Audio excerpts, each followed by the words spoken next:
Assalamualaikum warahmatullahi wabarakatuh. Selamat pagi, selamat siang, atau mungkin selamat sore gitu ya untuk semuanya teman-teman mahasiswa yang saat ini sedang dibelajarkan dari rumah begitu.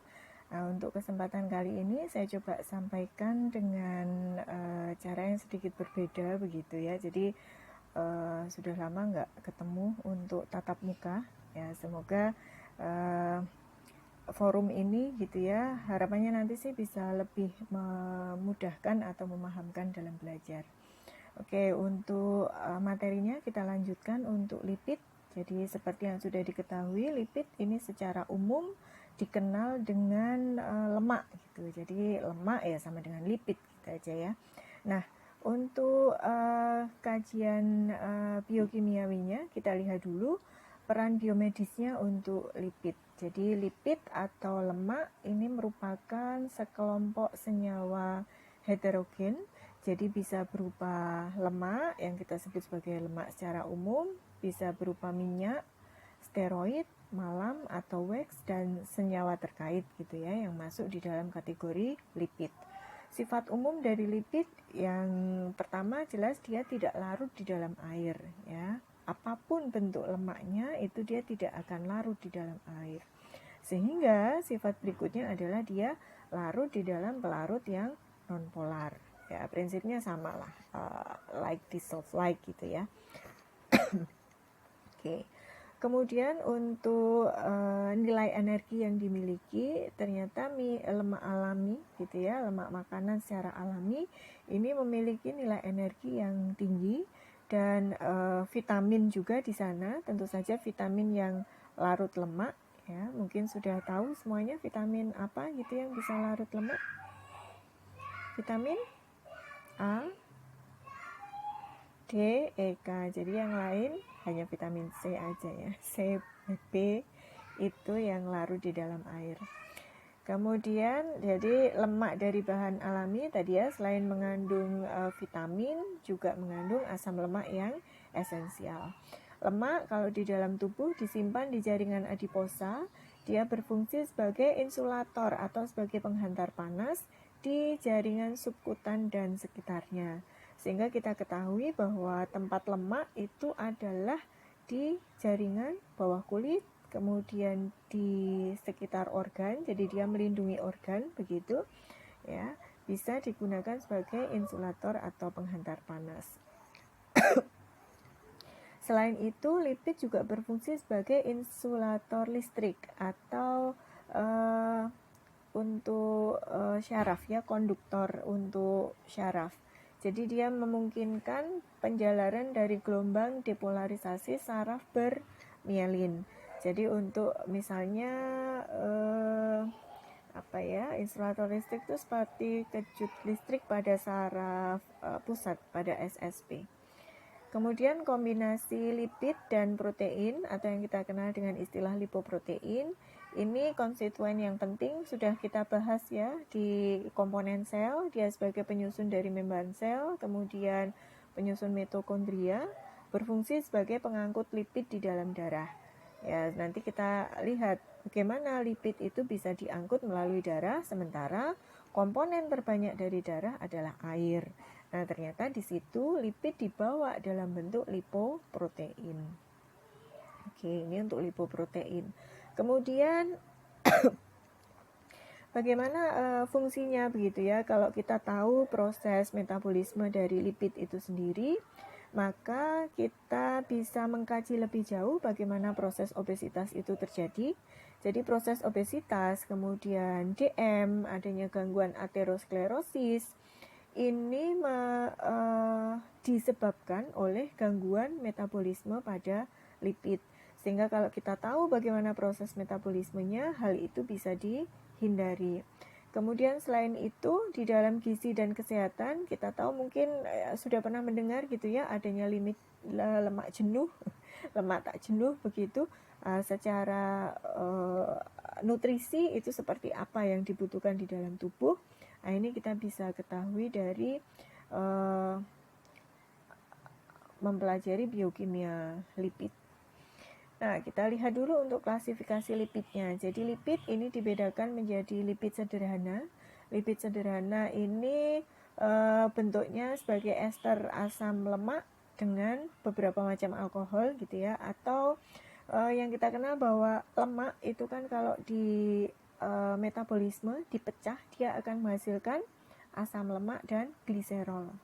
Jadi itu dua komponen utama dari lemak atau yang disebut sebagai lemak sederhana. Jadi penyusunnya hanya ada asam lemak dan gliserol atau kalau di sini disampaikan alkohol begitu ya.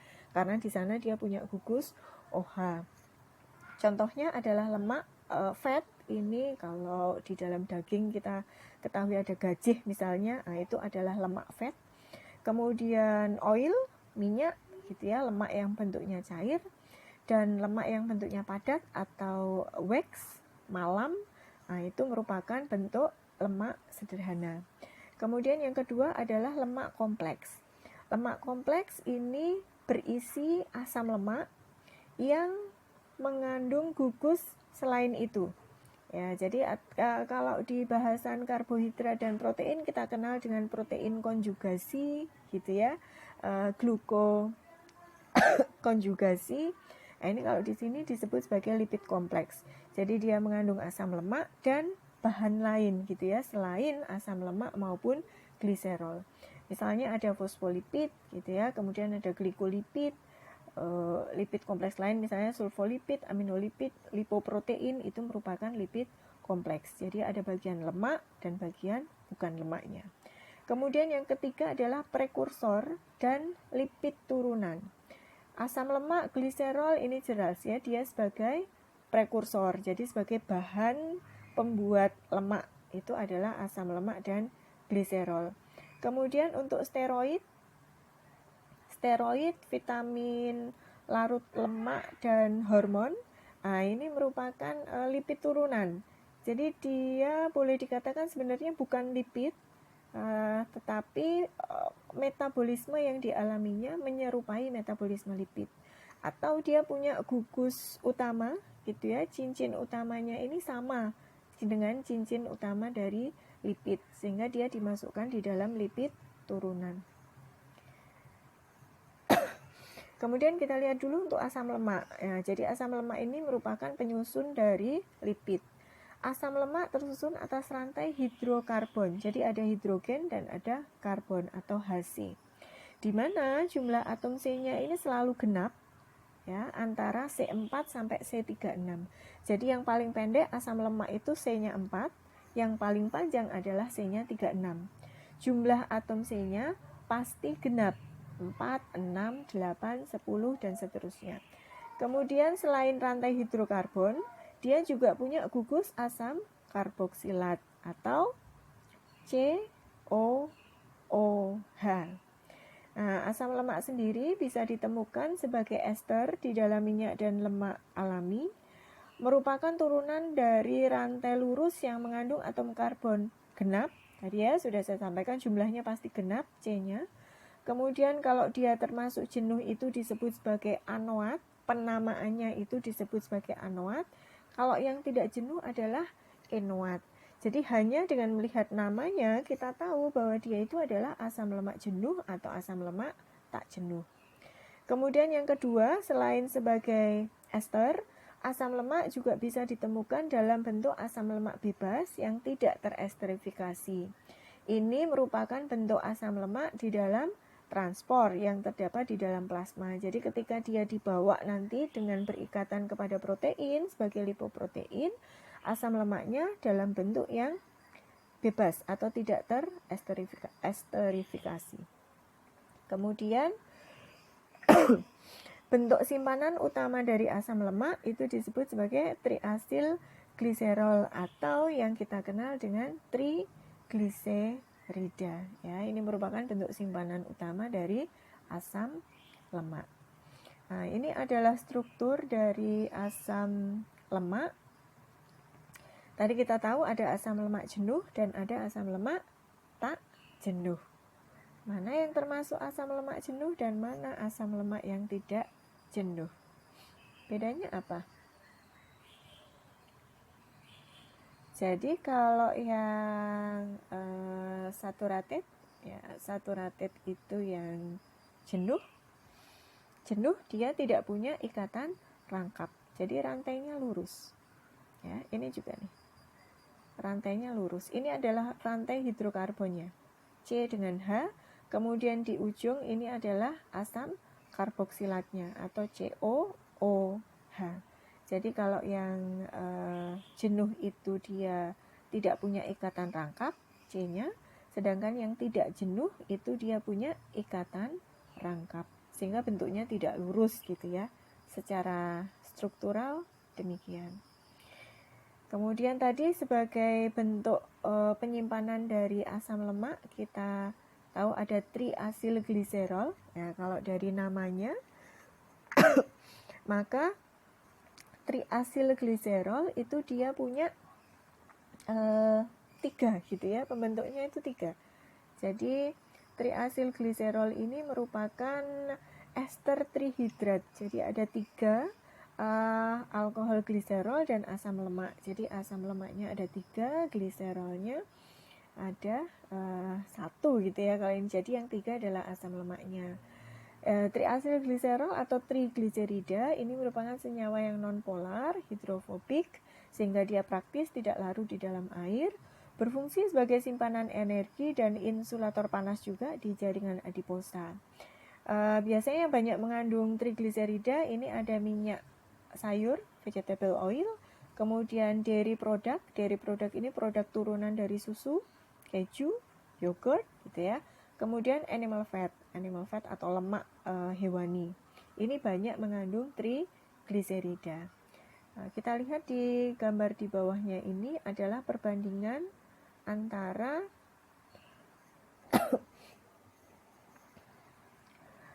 asam lemak yang jenuh dan asam lemak yang tidak jenuh di masing-masing natural fat. Jadi ada lemak alami, di sini contohnya ada olive oil atau minyak zaitun, kemudian ada butter soft oil, ini dari soft solid ya. Ini butter itu berarti turunan dari dairy product atau dari susu, mentega, margarin gitu ya. Kemudian yang ketiga di sini adalah beef fat atau lemak pada hewani, pada daging sapi begitu. Nah, kalau dilihat di minyak zaitun, di sini kandungan lemak tak jenuhnya yang paling banyak gitu ya, dibandingkan dengan yang lain. Ya, kemudian disusul dengan butter animal fat, kemudian baru butter atau untuk produk dairy produknya. Nah, di sini contoh asam lemak jenuh. Tadi asam lemak jenuh itu dia tidak punya ikatan rangkap, jadi rantainya lurus. Ya, kalau kita lihat di sini karbon skeletonnya, rantai karbonnya itu jumlah C-nya pasti genap gitu ya, 16, 18, kalau di atas di sini ada 12, 14 gitu.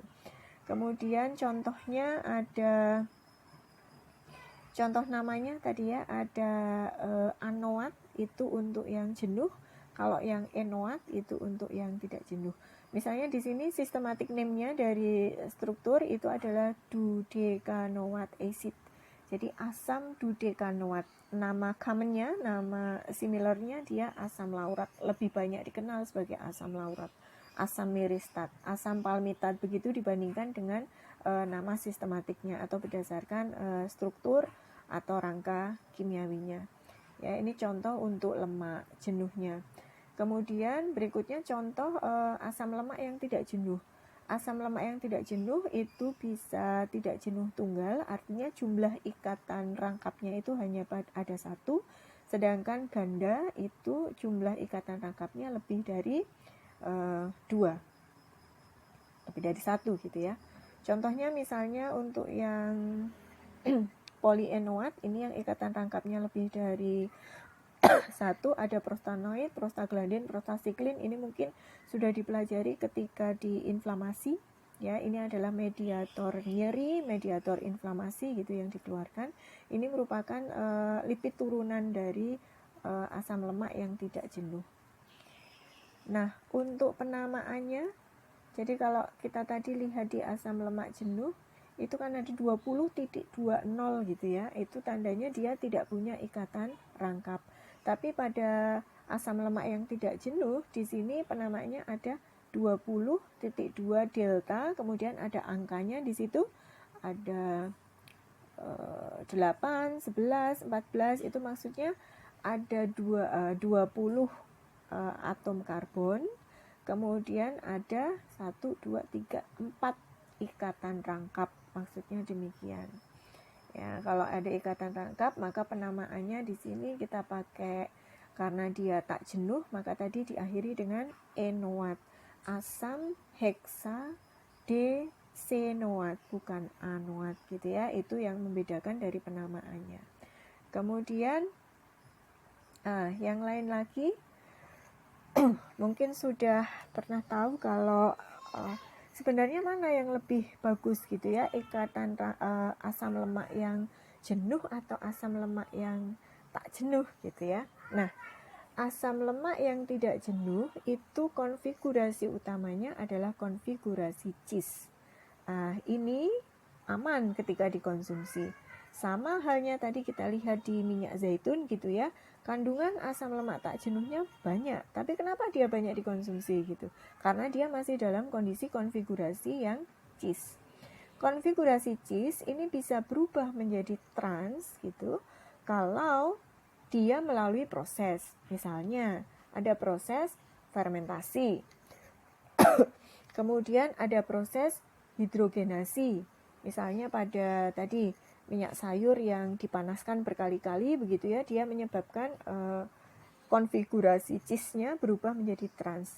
Nah, konfigurasi trans ini sebenarnya yang berbahaya bagi kesehatan. Jadi bukan dia asam lemak jenuh atau tidak jenuhnya, tetapi adalah konfigurasi cis atau transnya pada asam lemak yang tidak jenuh. Jadi secara umum sebenarnya asam lemak yang tidak jenuh ketika dia ikatan rangkapnya itu pada konfigurasi cis, maka aman gitu ya untuk tubuh ketika dikonsumsi. Tapi ketika sudah berubah menjadi trans, kapan dia bisa berubah menjadi trans? Melalui proses ini tadi, ada proses fermentasi, ada proses hidrogenasi, sehingga berubah konformasinya dari cis menjadi trans. Ini yang berkorelasi akan meningkatkan LDL atau tadi yang menyebabkan kolesterolnya menjadi tinggi, katakanlah demikian, atau lemak jahat. Nah, jadi lemak jahat itu adalah lemak tak jenuh yang konfigurasi ikatan rangkapnya pada posisi trans, bukan pada posisi cis. Ya, berikutnya ini contohnya ya. Tadi contoh yang polyenoat. Jadi polyenoat tadi misalnya ada tromboksan gitu ya, ada dia banyak punya ikatan rangkapnya gitu di sini ya. Ada beberapa ikatan rangkap. Ya, ini contoh strukturnya. Kenapa dia dimasukkan di grup asam lemak gitu ya, karena dia punya ini ada rantai C, di ujungnya dia punya karboksilat, sama seperti asam lemak pada umumnya. Nah, kita lihat lipid yang penting secara fisiologis ada fosfolipid, glikolipid, dan steroid gitu ya. Fosfolipid ini contohnya misalnya ada lecitin. Lecitin mungkin banyak yang melihat di beberapa produk susu gitu ya, ada lecitin. Kemudian ada fosfatidinil inositol. Nah, ini sebagai prekursor untuk second messenger supaya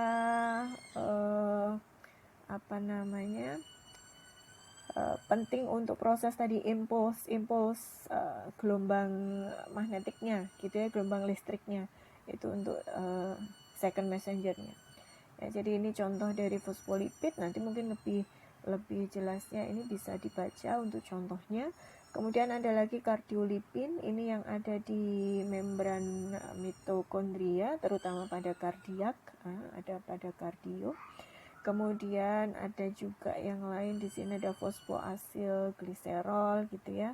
Nah, ini merupakan fosfolipid, ada plasmalogen, sphingomyelin, ya, ini juga fosfolipid.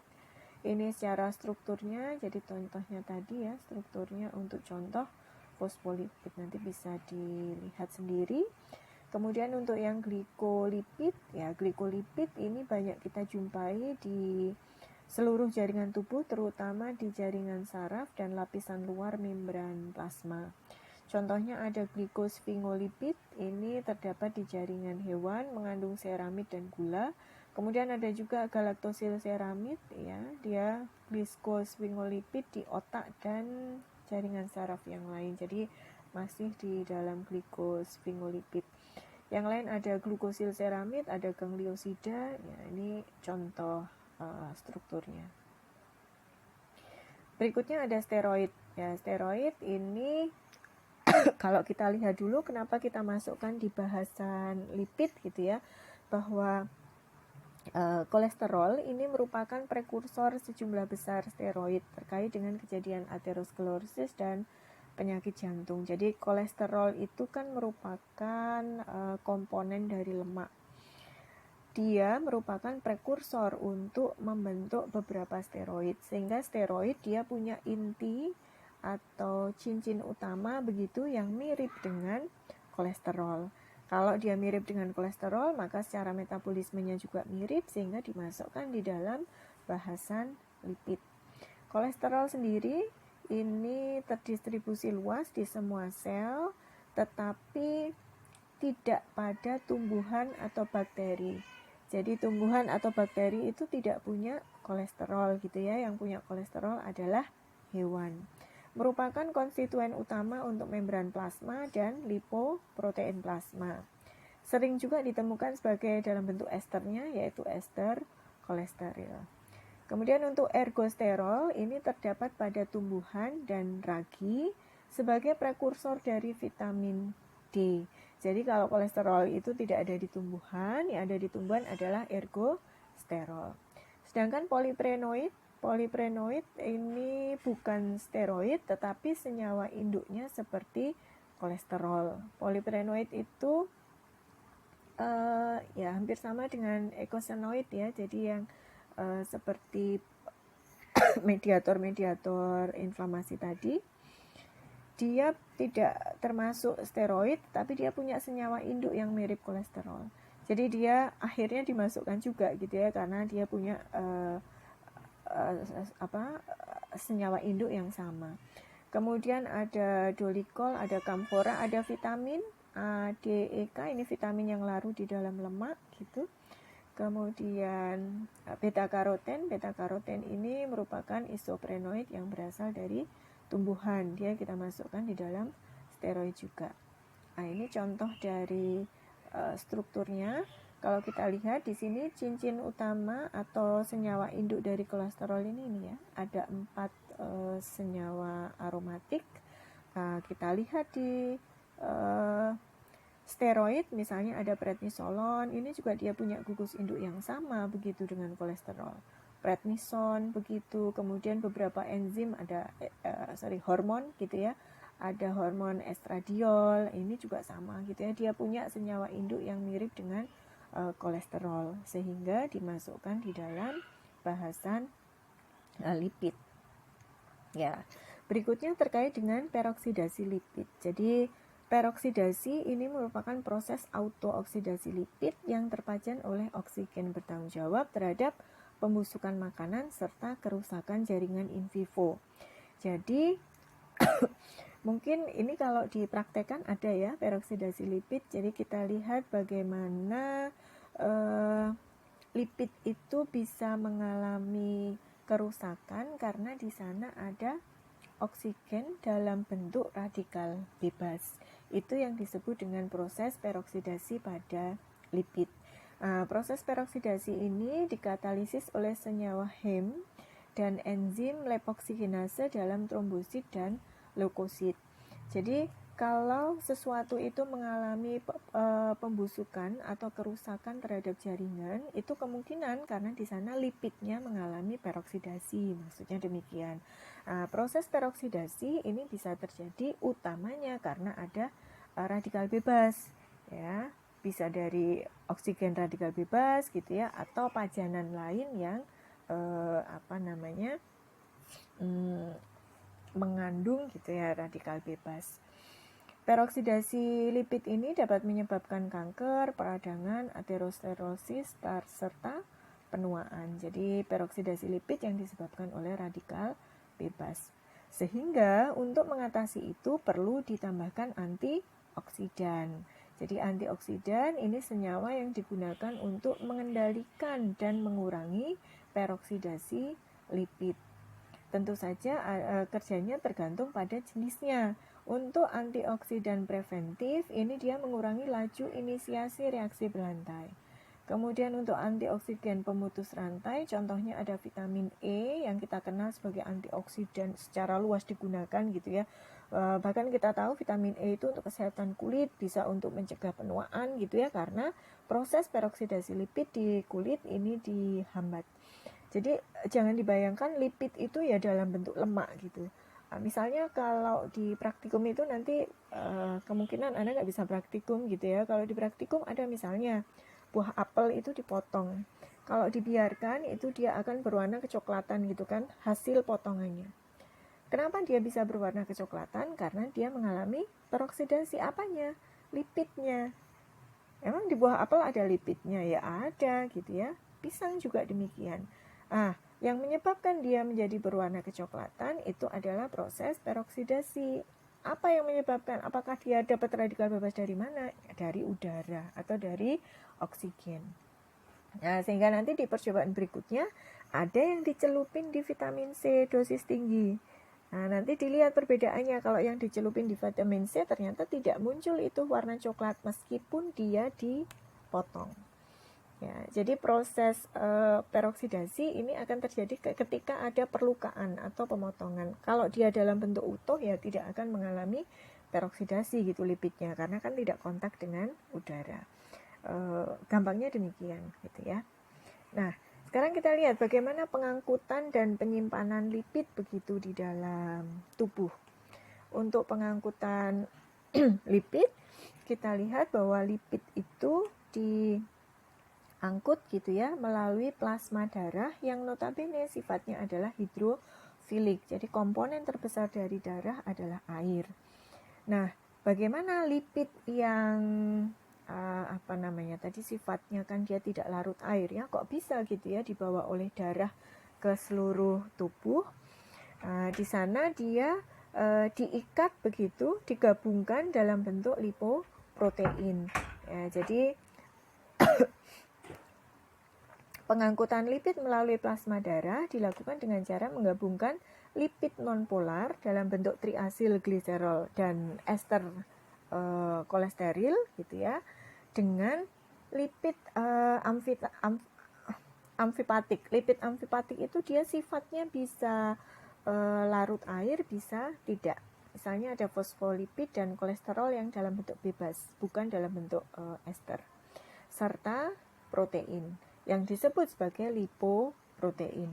Nah, jadi lipoprotein ini kalau kita lihat di dalam pemeriksaan gitu ya, mungkin Anda sudah pernah dengar adanya HDL, LDL, VLDL, kilomikron, itu adalah fraksi lipid dalam bentuk lipoprotein yang diedarkan atau dibawa oleh plasma darah begitu ke seluruh tubuh, sehingga kita bisa baca atau kita bisa ukur kadarnya gitu ya. Nah, untuk beberapa lipoprotein nanti bisa dibaca sendiri gitu ya, dia disimpan juga gitu ya di jaringan adiposa, kemudian berikatan dengan albumin serum. Kelainan dari metabolisme lipoprotein ini menyebabkan hipo atau hiperlipoproteinemia, jadi dalam fraksi lipoproteinnya. Kemudian kaitannya dengan DM atau diabetes mellitus apa? Jadi defisiensi insulin ini menyebabkan mobilisasi free fatty acid atau asam lemak bebas berlebihan. Pemanfaatan kilomikron dan VLDL-nya menjadi rendah sehingga timbul hipertriasil gliserolemia. Jadi asam lemak yang berikatan dengan lipoprotein ini menjadi berkurang gitu ya, karena asam lemak bebasnya lebih banyak sehingga bisa lebih banyak membentuk trigliserida atau triasil gliserol dibandingkan tadi berikatan dengan protein. Kemudian untuk obesitas ini merupakan faktor resiko dari hiperlipidemia. Jadi hiperlipidemia ini atau gangguan metabolisme lemak ini muncul karena beberapa faktor resiko. Salah satunya adalah obesitas. Jadi bukan gangguan metabolisme dulu baru obesitas, tetapi obesitas dulu baru menyebabkan hiperlipidemia. Ya, karena di sana sistem adiposa ya, penyimpanan dari lemaknya tidak berjalan dengan baik begitu. Kemudian secara genetik ini ada hiperkolesterolemia yang genetik, artinya memang bawaan gitu ya, sejak lahir metabolisme lemaknya tidak berjalan dengan baik, termasuk tadi proses pengangkutannya juga tidak baik gitu ya, sehingga kemungkinan dia mengalami hiperkolesterolemia. Atau ada istilahnya aterosklerosis prematur. Jadi mungkin masih ingat aterosklerosis itu adalah plak lemak ya, yang ada di pembuluh darah. Lama-lama dia menjadi lebih tebal sehingga pembuluh darahnya kaku, bahkan bisa tersumbat. Itu yang disebut sebagai aterosklerosis. Bagaimana lemak bisa ada di pembuluh darah? Karena dia tadi dibawa sebagai lipoprotein ya. Kalau kadar lemaknya tinggi, maka yang masuk di dalam pembuluh darah itu kan juga pekat. Ya, samalah prinsipnya kalau misalnya kita misalnya ada sedotan ya, yang sering dipakai gitu untuk minum teh gitu ya. Maka lama-lama kan juga ada kerak tehnya gitu di situ. Nah, sama juga ketika kadar lemak dalam darah kita itu tinggi, maka lemak akan lewat pembuluh darah dengan konsentrasi yang sangat pekat. Ya, lama-lama akan timbul plak gitu ya di jalannya, yaitu di pembuluh darah. Kemudian untuk klasifikasi lipid ini berdasarkan lipoproteinnya gitu ya. Ada triasilgliserol, lipid utama pada kilomikron dan VLDL. Kemudian ada fosfolipid, ini lipid utama pada LDL dan HDL. Kolesterol juga pada HDL dan LDL, ester kolesterol ini dalam bentuk esternya, dan asam lemak bebas atau free fatty acid. Sebenarnya free fatty acid itu jumlahnya kecil gitu ya dalam jumlah normal, tapi tadi pada defisiensi insulin dia jumlahnya menjadi lebih banyak sehingga pembentukan triasilgliserol juga menjadi lebih banyak. Oke, kemudian kita lihat untuk lipoproteinnya tadi ada kilomikron, VLDL, LDL dengan HDL. Jadi pembagian ini berdasarkan pada bobot molekulnya. Ya, jadi bobot molekulnya. Kilomikron ini yang paling kecil ya, VLDL di atasnya, LDL itu di atasnya lagi, dan yang paling besar adalah HDL, high density lipoprotein. Untuk lipoprotein tadi di depan sudah sempat saya sampaikan gitu ya. Jadi komponennya apa saja di sana?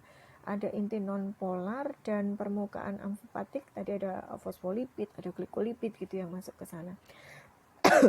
Inti nonpolarnya itu ada triasilgliserol dan kolesterol dalam bentuk esternya. Kemudian gugus proteinnya ini disebut sebagai apolipoprotein atau apoprotein yang membentuk 70% HDL dan 1% kilomikron. Setiap lipoprotein mengandung satu atau lebih apolipoprotein. Jadi dia bisa mengandung lebih dari satu jenis gitu ya proteinnya. Nah, mungkin kita lihat dari gambarnya di sini. Kalau kita lihat di sini yang mau dibawa itu dalam jumlah yang besar adalah trigliserida dan kolesterol dalam bentuk ester. Ini yang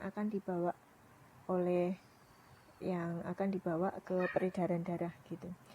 Bagaimana dia bisa dibawa? Maka dia harus ditempeli nih dengan apolipoprotein. Di sini ada 3 apolipoprotein yang nempel ke sana ya. Kemudian ini adalah bagian kolesterolnya dari triasilgliserol dan ester kolesterol. Jadi ini supaya bisa dibawa lewat ke dalam darah gitu ya, maka harus ditempeli dengan apolipoprotein. Kalau tidak ada apolipoprotein, dia nggak bisa diangkut melalui darah. Kemudian untuk transport dan metabolisme lipid, jadi lipid ini sama seperti yang lain gitu ya. Di metabolisme secara lengkap itu di hati. Jadi hati ini membantu pencernaan gitu dan penyerapan lipid dengan menghasilkan empedu yang mengandung kolesterol dan garam empedu yang disintesis di hati atau penyerapan kolesterol lipoprotein. Secara aktif begitu, hati ini membentuk dan mengoksidasi asam lemak, membentuk triasil gliserol dan fosfolipid. Jadi proses pembentukan dari lipid itu ada di hati. Hati mengubah asam lemak menjadi badan keton sehingga yang disebut dengan proses ketogenesis. Jadi selain pembentukan di dalam hati itu juga ada perombakan atau pemecahan dari asam lemak. Sehingga disebutkan bahwa hati merupakan bagian integral dari sintesis dan metabolisme lipoprotein plasma. Sehingga kelainan yang ada di hati maka bisa mempengaruhi gitu ya metabolisme terhadap lemak maupun protein. Ya, demikian untuk penjelasannya. Nanti mungkin ini contohnya bisa dikerjakan sendiri begitu ya, sambil mengingat-ingat kira-kira jawabannya apa gitu ya, diorek-orek saja. Nanti kalau yang di classroom kita dalam bentuk yang lain lagi gitu ya. Oke. Demikian yang bisa saya sampaikan. Terima kasih atas perhatiannya. Semoga bermanfaat gitu ya. Sekali lagi selamat belajar. Semoga semuanya senantiasa sehat. Assalamualaikum warahmatullahi wabarakatuh.